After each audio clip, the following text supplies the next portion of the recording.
Hello and welcome to my channel. My name is Angoli Ibesuku. Thank you for stopping by. In today's video, I'll be discussing the cost of living in Scotland in 2025. I'll be discussing food, transport, housing, education, bills including electricity, gas, council tax, road tax, internet, and every other bill that we need for everyday living in Scotland. If you like the contents of my channel, please do well to subscribe and click the notification bell to get notified when I upload new videos. I made a cost of food video back in 2023 where I discussed the prices of everyday items we buy on weekly basis. To see how much the cost of food has changed since 2023, I decided to compare the prices of foods in the 2023 video to what they are currently in the supermarket in 2025, and I had some interesting findings. While some food items have increased significantly in price, others like milk, corn, peppers, and chicken have stayed the same, while some have even slightly decreased in price, and these are foods like store-branded rice and pasta sauce. So to put that in context, if I were to purchase exactly what I had in that 2023 video in 2025, I would need to increase the amount by 12%. Instead of the £110 which I used to purchase the items in the 2023 video, I would need £123 in 2025. As a family of 3, we are still able to make the same £600 food budget of 2023 work for us in 2025. And this £600 includes us having once or twice takeaway in a month and also spending around £100 buying African foods from an African food store. Prior to September 2025, you could get cheaper train tickets if you traveled outside the rush hours using the off-peak train tickets. If you normally travel during rush hour, this is actually good news because you'll find that your train ticket or your train fare has actually decreased. But then if you normally travel at off-peak times, or if you normally target the off-peak times, then you'll find that the train ticket is actually more expensive for you now. So to give an actual example of what the cost is, a 45-minute car journey to Glasgow, if I make the same journey by train, a weekly ticket will cost me £62.60, and this is down from £82. And then a monthly ticket would cost me £240.40, which is down from £312. And an annual ticket will cost me £2,504, which is down from £3,244. And then if you were to travel by bus, a bus pass within Glasgow City costs £5.90 for a day pass, £24.50 for week pass, and then £77 for a month pass. This is up from £5.60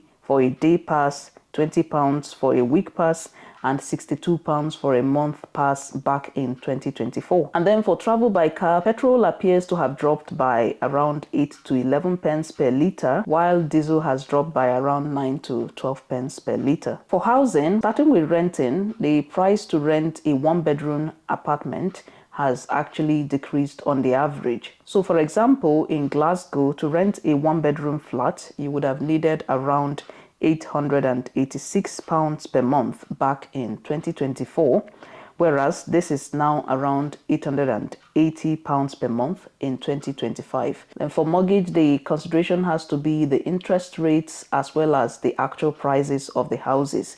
So the interest rates have actually decreased in 2025 compared to 2024. Even though the interest rates have come down, the prices of houses continues to increase and has significantly increased beyond what it was back in 2024. So for example, a 3-bedroom house with a garage, double driveway, back garden, and 2.5 bath in a great location on the outskirts of Edinburgh is currently going for around £260,000, whereas back in 2024 it was going for just under £250,000. While education is still free in Scotland, all the way from early learning and childcare through secondary school and then even university for those who are eligible, the costs associated with school continues to rise. To give an example, if you were to purchase a state primary school cardigan or jumper with the school logo attached to it, you are looking to spend around £20.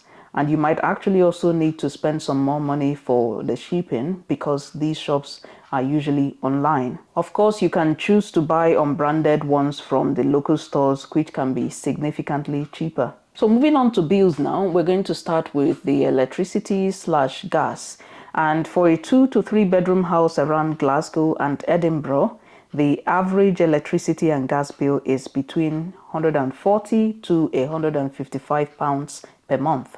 The actual amount spent will depend on household usage, but generally in Scotland, we tend to pay a bit more for electricity and gas because we've got colder winter. Back in 2024, the average council tax in a household in Scotland was £1,118, and in 2025 this is sitting at £1,554. As with averages, some people pay more, some people pay less depending on the band their property is in, and there are band A to H. To give an example, a property that is in band E would pay around £2,224.90, and this is nearly double the 2025 average. One good thing though in Scotland is that the cost of water and sewage is included in the council tax bill. Vehicle and exercise duty, known as road tax, will depend on the band your car is in, and there are bands A to M. You can expect to pay anywhere between £20 and £760 per year. I have a small Kia Picanto car which is 2019 model and has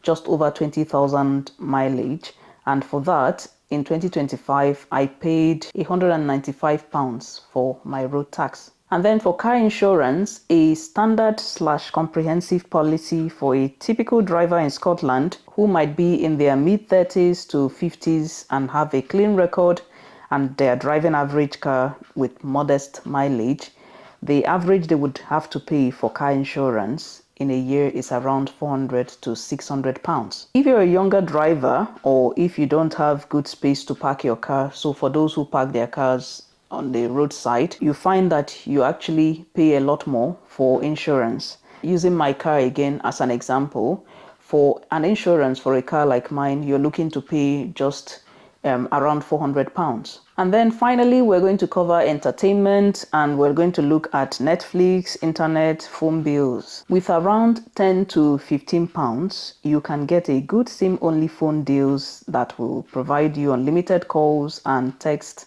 and up to 60 gigabyte data per month. Then from £12.99, you can get a Netflix deal which would include BBC, and this deal would be the Netflix without advert. The Netflix price is up from £10.99 back in 2024. For the internet, a standard unlimited internet from one of the main providers is between £25 to £32. For a full fiber, you are looking to pay between £40 and £60. Just like insurance, you should also shop around for your internet. As soon as your deal is coming to an end, remember to look around, and most times you're guaranteed to get a better deal by just switching. Thank you for watching. I'll see you in my next video.